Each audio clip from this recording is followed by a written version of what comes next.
हाल ही में 17 मई 2026 को विश्व स्वास्थ्य संगठन ने इबोला प्रकोप को public health emergency of international concern घोषित किया था। डब्ल्यूएचओ के अनुसार ये प्रकोप वैश्विक स्वास्थ्य के लिए एक गंभीर खतरा बन सकता है। भारत के स्वास्थ्य एवं परिवार कल्याण मंत्रालय के द्वारा भी एडवाइजरी जारी की गई भारतीय नागरिकों के लिए हाल ही में, और उसमें कहा गया कि 3 देशों की गैर जरूरी यात्रा भारतीय नागरिकों को टालने की जरूरत है, और ये 3 देश हैं democratic Republic of Congo, Uganda और दक्षिणी सूडान। तो यहां पर इबोला वायरस के बारे में जानना आपके लिए बेहद इंपॉर्टेंट है। किन देशों में वर्तमान प्रकोप फैला है, वर्तमान संक्रमण इबोला वायरस का फैला है, उसको सबसे पहले देख लीजिए। डेमोक्रेटिक रिपब्लिक ऑफ कॉन्गो, जिसकी अवस्थिति यहां पर आप देख सकते हैं, इसी के बराबर में यहां युगांडा है और यहां पर साउथ सूडान की अवस्थिति है। वर्तमान प्रकोप यहां पर है। वर्ष 2014 में भी यह प्रकोप फैला था इबोला वायरस का। वो कौन कौन से देशों में था? वो था, यहां आप देखेंगे, एक देश है गिनी, दूसरा है यहां पर लाइबेरिया और तीसरा है सिएरा लियोन। मुख्य रूप से यहां पर वर्ष 2014 में इबोला का प्रकोप देखा गया था। वर्तमान जानकारी के अनुसार अभी जो 3 देशों में संक्रमण फैला है, वहां पर लगभग 204 लोगों की मौत हो चुकी है। काफी संक्रमित मामले भी सामने आ रहे हैं और इसीलिए भारत सरकार ने यह एडवाइजरी जारी की है। यहां आपके लिए जानना बहुत इंपॉर्टेंट है कि वस्तुतः इबोला वायरस नाम कहां से आया और इसके सामान्य लक्षण क्या होते हैं, इससे बचाव के क्या तरीके हैं, उस पर हम बात करेंगे। लेकिन उससे पहले इस बात को विशेष तौर से ध्यान में रखिएगा कि दृष्टि संस्थान आपके लिए एक विशेष ऑफर लेकर के आया है। पीसीएस के सभी कोर्सेज पर, पीसीएस एग्जाम के सभी कोर्सेज पर आपको 50% तक की छूट मिल रही है। ध्यान रखिएगा कि ये एक लिमिटेड पीरियड ऑफर है, यानी इस ऑफर की समाप्ति कभी भी हो सकती है। इसलिए अगर आप पीसीएस के किसी भी कोर्स से जुड़ना चाहते हैं तो तुरंत डिस्क्रिप्शन में दिए गए लिंक पर जाइए और अपने आप को रजिस्टर करा दीजिए, या कमेंट बॉक्स में एक कमेंट पिन है, वहां से भी आप इस छूट का लाभ उठा सकते हैं।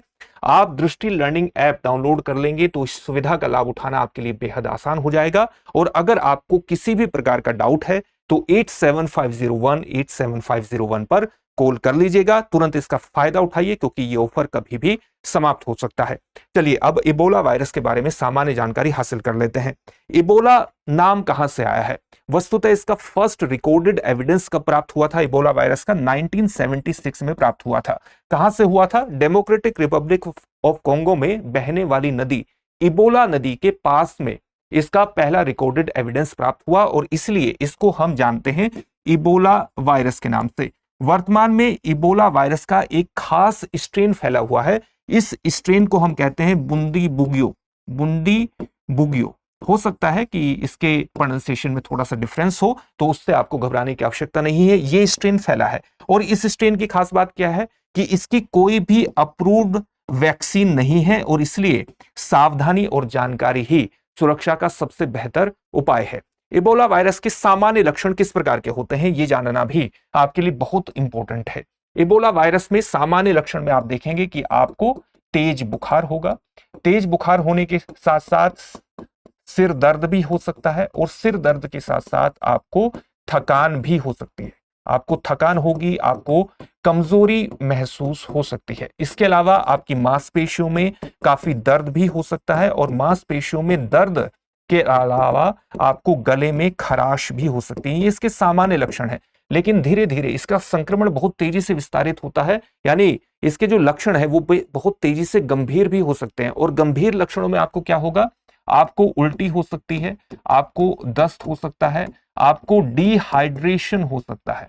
ये नोट कर लीजिएगा, ये बहुत इंपॉर्टेंट है। आपको डिहाइड्रेशन हो सकता है, आपके पेट में भी दिक्कत हो सकती है, आपके लीवर किडनी संबंधी बीमारियां, संबंधी समस्याएं भी हो सकती है। लीवर किडनी से संबंधित, यानी ये आपके अंगों को भी नुकसान पहुंचाता है। इसमें आपको इंटरनल ब्लीडिंग भी हो सकती है जो कि बेहद ज्यादा घातक हो सकती है। तो इंटरनल ब्लीडिंग जैसी चीजें भी आपको देखने को मिल सकती है और ये जानलेवा भी साबित हो सकती है। और मति भ्रम भी हो सकता है, मति भ्रम हो सकता है। आपको न्यूरोलॉजिकल संबंधी समस्याएं भी इसमें हो जाती है।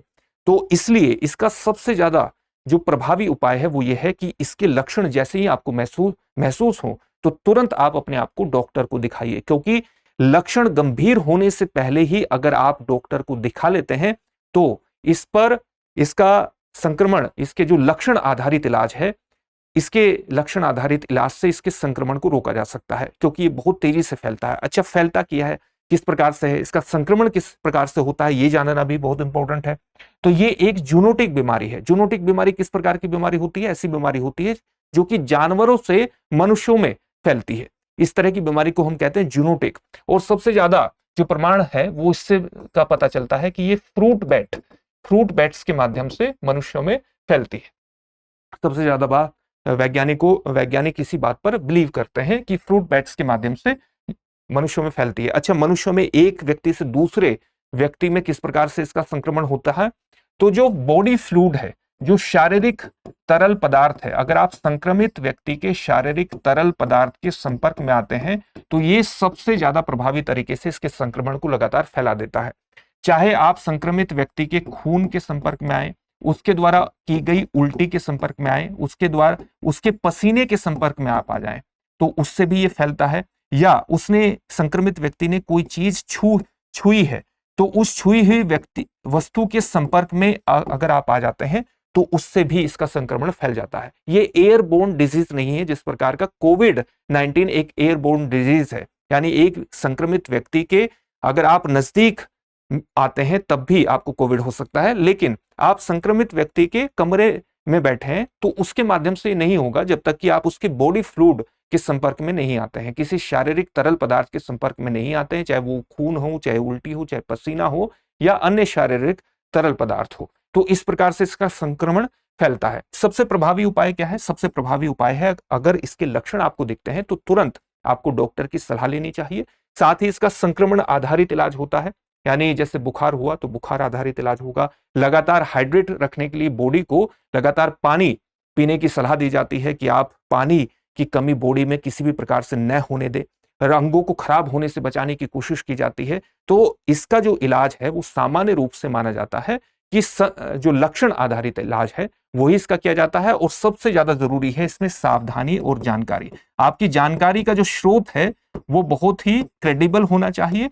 आप किसी भी तरह की अफवाह में विश्वास न करें और साथ ही सावधानी बरतें, यानी जैसे ही लक्षण दिखे तो तुरंत डॉक्टर को आप दिखाएं, यही इसका सबसे प्रभावी उपाय माना जाता है।